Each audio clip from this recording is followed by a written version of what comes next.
President Vladimir Putin looks certain to win a fifth term in office in Russia's elections next month. He's not running unopposed, though. 3 other candidates will appear on the ballot.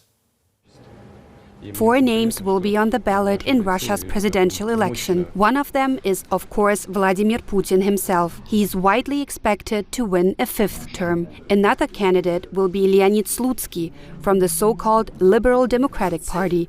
In truth, it's an ultra-nationalist party. The 56-year-old politician sees himself as no threat to Putin. He says that every vote for him is not a vote against the serving president. Nikolai Kharitonov is the 3rd presidential candidate.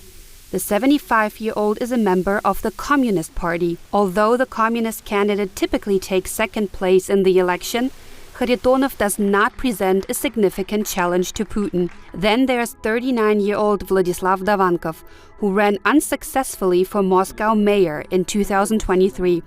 He made headlines when he signed his name in support of anti-war candidate Boris Nadezhdin, who was just recently disqualified. But it's unlikely that he will adopt Nadezhdin's position in his election campaign. This is how the official ballot will look in March 2024. DW's Jennifer Parker filed that report. She joins us now from Riga since the Russian government closed DW's office in Moscow. Jenny, looking at the 3 candidates besides Putin, is anyone a real threat to him? Well, the first thing to mention is that this is the least amount of registered presidential candidates in Russia since 2008.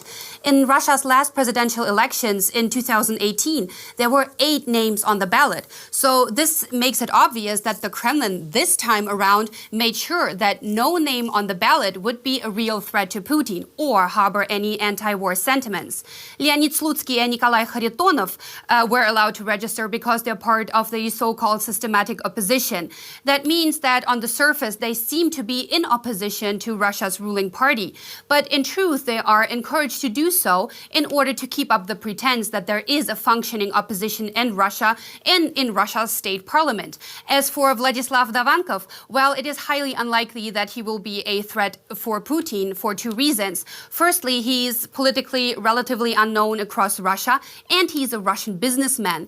And in order to do business in Russia, well, you need the support of Russia's elites and, of course, the Russian political elites. And the second reason is that he was nominated by the party New People, which emerged in 2020. And experts believe because the party did not have any problems with Russian authorities in registering and even making it to the Duma, that it is not an opposition party, but a spoiler party. So no, Gerhard, no one on the ballot will be a threat for Putin. So is there any real opposition left in Russia then? Well, the best term to describe Russia's opposition would be scattered. There is the systematic opposition, as I have talked about before. There is also the real opposition and real opposition figures, people that are and still are uncomfortable for Putin and the Kremlin. And as we know, most of them are in jail and will be in jail for a long time. The 2 most famous examples would be Ilya Yashin and, of course, Alexei Navalny. There is also a Russian opposition in exile around ex-oligarch Mikhail Khodorkovsky, Grand chess master Garry Kasparov, or independent politician Maxim Katz.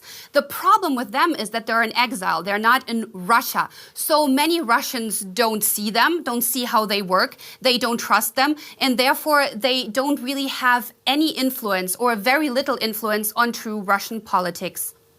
DW's Jennifer Parker there reporting. Thank you very much.